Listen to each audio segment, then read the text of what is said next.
Hi friends and family members అందరికీ ఉగాది పండుగ శుభాకాంక్షలు అండి. ఈ ఉగాది మన తెలుగు వాళ్ళందరికీ కొత్త సంవత్సరం కదండి. అందరికీ ఈ కొత్త సంవత్సరం సుఖశాంతులని మరియు అందరి జీవితంలో సంతోషాలని వెదజల్లాలని మరియు యూట్యూబ్లో వ్యూయర్స్ అందరికీ యూట్యూబ్ సక్సెస్ కావాలని కోరుకుంటున్నానండి. అలాగే అందరికీ హ్యాపీ ఉగాది. వన్స్ అగైన్ ఉదయాన్నే మనం ఇలా అందరూ కడపలనైతే కడిగేసుకొని బొట్లు పెట్టేసుకొని అల్లికి ముగ్గులు అయితే పెట్టాము. ముందు రోజే మనం క్లీన్ చేసుకుంటాము. మరియు ఇలా ఈరోజైతే పచ్చడి మరియు పోలేలు ప్రాముఖ్యత చెందినాయండి. ఎవరి ఇంట్లో అయినా పచ్చడి కంపల్సరీ పోలేలు చేస్తారండి. చింతపండుని 2 సార్లు వాష్ చేసి వాటర్ వేసి నానబెట్టాము. మట్టి కుండ తీసుకొచ్చాము ముందు రోజే, అమావాస్య కాబట్టి ముందు రోజే తీసుకొచ్చుకున్నాం. అలా వాటర్ వేసి పెట్టేశాము. తర్వాత నేనైతే పచ్చడి ఎలా చేస్తానో ఆ ప్రాసెస్ అయితే మీకు చూపిస్తున్నానండి. ఓకేనా ఫ్రెండ్స్, 1/2 kg బెల్లాన్ని కట్ చేసి పెట్టుకోవాలి. మళ్ళీ డ్రై ఫ్రూట్స్ అన్నీ సిద్ధం చేసుకోవాలండి. ఇవన్నీ ఈ డ్రై ఫ్రూట్స్ అయితే వేస్తాము. బాదం, జీడిపప్పు, కిస్మిస్ మరియు గసగసాలు, కొంచెం కుడకని గీకి అది కూడా వేసుకుంటామండి.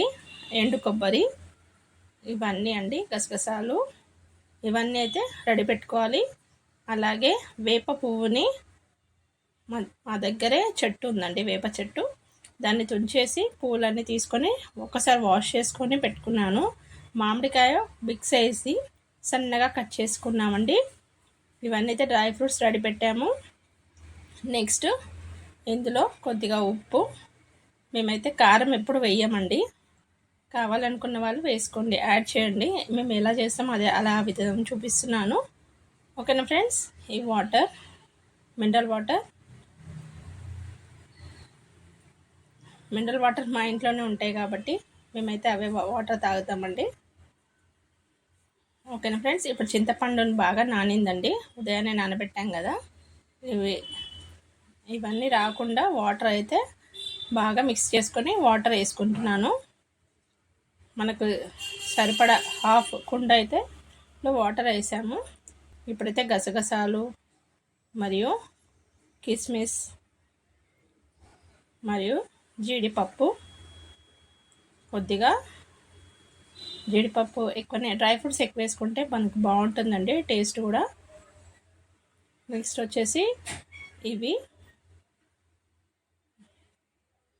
నెక్స్ట్ సోంపు అండి, డ్రై ఫ్రూట్స్, నెక్స్ట్ ఎండు కొబ్బరి, సోంపు, ఇంకా బాదంని కొంచెం కట్ చేసేసుకొని వేసేసుకుందామండి. నెక్స్ట్ వచ్చేసి మనం బెల్లంని వేసుకోవాలి. మామిడికాయ, బెల్లం, వేప పువ్వు అన్నీ వేసుకొని కొద్దిసేపు బాగా కలిపేసి, కొద్దిగా ఉప్పు వేసాం లైట్గా. వేప పువ్వు, మామిడికాయ బిగ్ సైజు మొత్తం పొట్టు తీసి కట్ చేసుకున్నామండి, అది కూడా వేసేస్తున్నాను. వేసేసిన తర్వాత బెల్లం కూడా 1/2 kg బెల్లం తీసుకున్నానండి. ఇది కూడా మొత్తం కట్ చేసుకున్నాను సన్నగా, అది కూడా అందులోనే వేసేసుకొని మనం కొంచెం వాటర్ కావాలంటే యాడ్ చేసుకోవచ్చు అండి, లేదంటే ఇలాగే సరిపోతాయి. ఈ డ్రై ఫ్రూట్స్ కూడా అన్నీ వేసేసుకున్నాము. ఒకసారి కలిపేసుకుందామండి. ఇలా చింతపండు ఇంకా కొంచెం వేసుకొని పచ్చడి అయితే ప్రిపేర్ అయిందండి. పూజ కంప్లీట్ అయిందండి. అన్నీ దేవుని పటాలని ముందు రోజే క్లీన్ చేసి బొట్లు పెట్టుకున్నాము. అన్నీ దేవుని సామాన్లు కూడా ముందే క్లీన్ చేసి పెట్టుకున్నామండి. అప్పుడు ఉదయాన్నే మనం పచ్చడి మరియు ఒక 5 పోలేలు చేసాము. బెల్లం, సోంపు అవన్నీ వేసి మైదా పిండితో, అవి కూడా 5 మరియు పచ్చడితో మా పూజ అయితే కంప్లీట్ అయిందండి. ఓకేనా ఫ్రెండ్స్, ఇలా ఉగాది అయితే పూజ కంప్లీట్ అయితే అయిందండి. ఇంకా గుడికి వెళ్ళాలి. గుడికి వెళ్ళి భగవంతుని యొక్క ఆశీర్వాదాలు తీసుకొని ఇంటికి వస్తాము. తర్వాతనే మనము పచ్చడి పోలేలు అయితే తీసుకుంటామండి. ఓకేనా ఫ్రెండ్స్, ఇది అయోధ్య అని అయితే ఇలా సెట్ చేసామండి. అయోధ్యకు వెళ్ళొచ్చారు కదా రాముంది, మరియు ఇవన్నీ రాముని సంబంధించినవన్నీ ఒక దగ్గర పెట్టేశాను. ఆత్మలింగం మీద రోజు నీళ్ళు అయితే పోస్తాము అభిషేకం లాగా. పచ్చడి అయితే ఇలా టేస్ట్ అయితే చూడలేదండి. ఇలా భగవంతుడికి సమర్పించిన తర్వాత మనం గుడికి వెళ్ళి వచ్చినాక అయితే ట్రై చేస్తామండి. టేస్ట్ చూసి మీకు చెప్తాను. వీడియో నచ్చితే లైక్ చేయండి, షేర్ చేయండి, సబ్స్క్రైబ్ చేయండి.